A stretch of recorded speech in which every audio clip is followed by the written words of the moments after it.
আসসালামু আলাইকুম এভরিওয়ান, আশা করি সবাই ভালো আছেন। আজকের রেসিপিটা খুবই সাধারণ, খেতে অনেক মজা।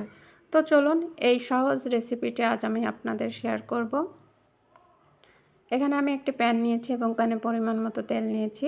তেলটা গরম হলে এখানে আমি পাবদা মাছটা এভাবে ভেজে নেব। পাবদা মাছটা আমি কেটে ছোট করে নিয়েছি যেন মাছটা ভেঙে না যায়, যেহেতু শাকের রেসিপি, তাই শাকের ভিতরে মাছটা যেন ভালোভাবে সেট হয়ে যায়। এর জন্য আমি মাছটা দুভাগ করে কেটে নিয়েছি। আপনারা চাইলে আলামও রাখতে পারেন। এখানে আমি নিয়েছি পেঁয়াজ কুচি পরিমাণ মতো।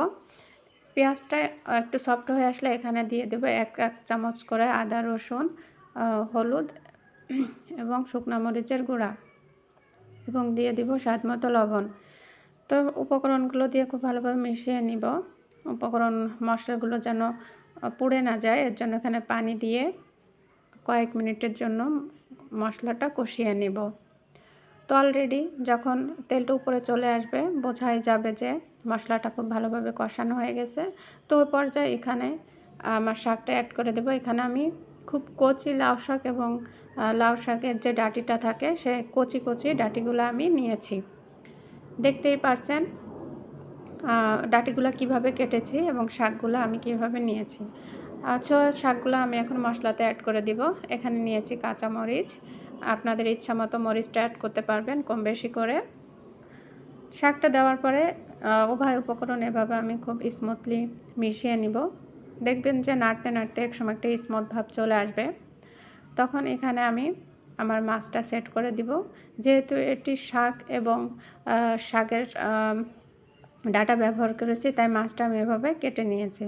তো মাছটা সেট করার পরে আমি ঢাকনা দিব। ঢাকনা দেওয়ার কিছুক্ষণ পরে আমি আবার একটু ঢাকনাটা উঠিয়ে নেড়ে চেড়ে নিব। উভয় পাশ উল্টিয়ে দিব যেন খুব ভালোভাবে শাক এবং শাকের ডাঁটাগুলো সিদ্ধ হয়ে যায়। তো উল্টে পাল্টে দেওয়ার পরে আমি ঢেকে দিব। ঢেকে দেওয়ার আবার কিছুক্ষণের পরে আমি ঢাকনাটা তুলে আবার নেড়ে চেড়ে নেব। তো অলরেডি পানিটা শুকিয়ে আসছে, দেখতেই পাচ্ছেন। এ পর্যায়ে আর বেশি জাল দেওয়ার প্রয়োজন নেই। এখানে চেক করে দেখতে হবে যে ডাঁটাটা সিদ্ধ হয়েছে কিনা এবং সব কিছু ঠিক আছে কিনা। তো অলরেডি ডাঁটাটা সিদ্ধ হয়ে গেছে, এখানে আর বেশি রান্না করার দরকার নেই।